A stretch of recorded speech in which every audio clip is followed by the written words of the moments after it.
आमल की एकादशी व्रत कथा।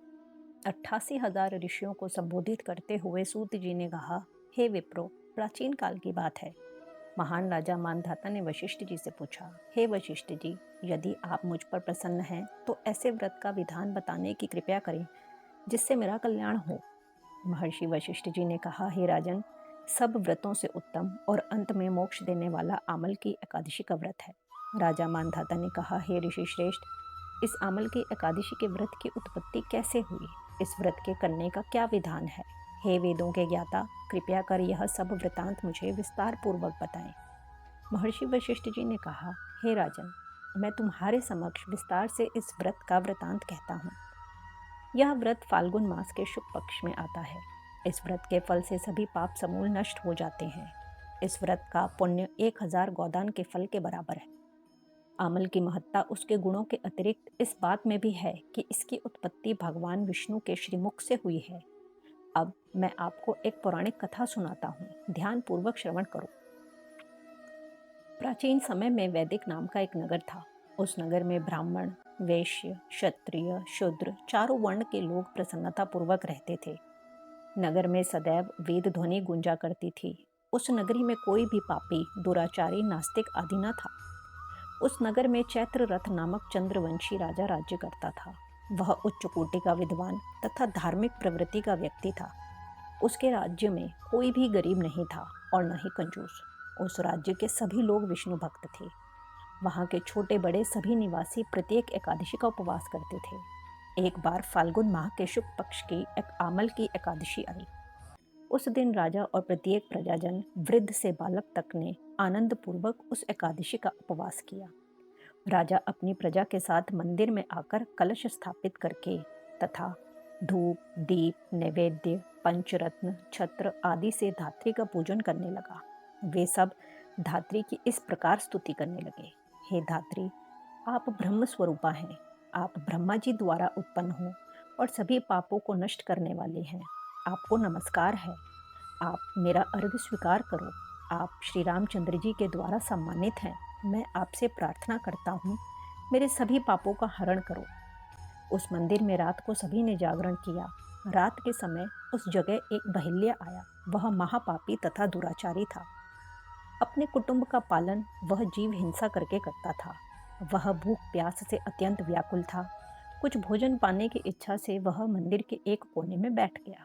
उस जगह बैठकर वह भगवान विष्णु की कथा तथा एकादशी महात्म्य सुनने लगा। इस प्रकार उस बहेलिया ने सारी रात अन्य लोगों के साथ जागरण कर व्यतीत की। प्रातःकाल सभी लोग अपने अपने निवास पर चले गए। इसी प्रकार वह बहेलिया भी अपने घर चला गया और वहां जाकर भोजन किया। कुछ समय बीतने के पश्चात उस बहेलिया की मृत्यु हो गई। उसने जीव हिंसा की थी। इस कारण हालांकि वह घोर नरक का भागी था, परंतु उस दिन आमल की एकादशी का व्रत तथा जागरण के प्रभाव से उसने राजा विदुर के यहाँ जन्म लिया। उसका नाम वसुरथ रखा गया। बड़ा होने पर वह चतुरंगिनी सेना सहित तथा धन धान्य से युक्त होकर 10 सहस्त्र ग्रामों का संचालन करने लगा।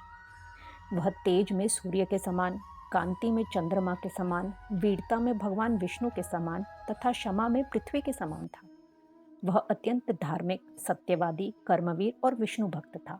वह प्रजा का समान भाव से पालन करता था। दान देना उसका नित्य का कर्म था। एक बार राजा वसुरथ शिकार खेलने के लिए गया।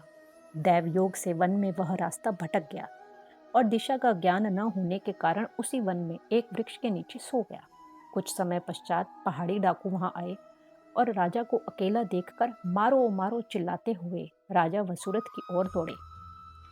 वह डाकू कहने लगे कि इस दुष्ट राजा ने हमारे माता पिता, पुत्र पौत्र आदि समस्त संबंधियों को मारा है तथा देश से निकाल दिया। अब हमें इसे मारकर अपने अपमान का बदला लेना चाहिए। इतना कह वे डाकू राजा को मारने लगे और उस पर अस्त्र शस्त्र का प्रहार करने लगे।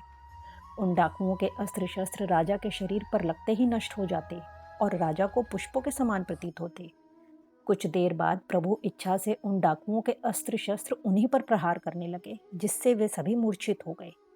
उसी समय राजा के शरीर से एक दिव्य देवी प्रकट हुई। वह देवी अत्यंत सुंदर थी तथा सुंदर वस्त्रों तथा आभूषणों से अलंकृत थी। उसकी भ्रुकुटी टेढ़ी थी। उसकी आंखों से क्रोध की भीषण लपटें निकल रही थीं। उस समय वह काल के समान प्रतीत हो रही थी। उसने देखते ही देखते उन सभी डाकुओं का समूल नाश कर दिया। नींद से जागने पर राजा ने वहां अनेक डाकुओं को मृत देखा। वह सोचने लगा, किसने इन्हें मारा? इस वन में कौन मेरा हितैषी रहता है? राजा वसुरथ ऐसा विचार कर ही रहा था कि तभी आकाशवाणी हुई। हे राजन, इस संसार में भगवान विष्णु के अतिरिक्त तेरी रक्षा कौन कर सकता है? इस आकाशवाणी को सुनकर राजा ने भगवान विष्णु को स्मरण कर उन्हें प्रणाम किया। फिर अपने नगर को वापस आ गया और सुखपूर्वक राज्य करने लगा।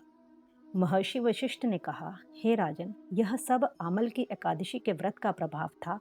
जो मनुष्य एक भी आमल की एकादशी का व्रत करता है वह प्रत्येक कार्य में सफल होता है और अंत में वैकुंठ धाम को पाता है। कथा का सार। भगवान श्री हरि की शक्ति हमारे सभी कष्टों को हरती है। यह मनुष्य की ही नहीं अपितु देवताओं की रक्षा में भी पूर्णतया समर्थ है। इसी शक्ति के बल से भगवान विष्णु ने मधुकैटभ नाम के राक्षसों का संहार किया था। इसी शक्ति से उत्पन्ना एकादशी बनकर मुर नामक असुर का वध करके देवताओं के कष्ट को हर कर उन्हें सुखी किया था। राधे राधे।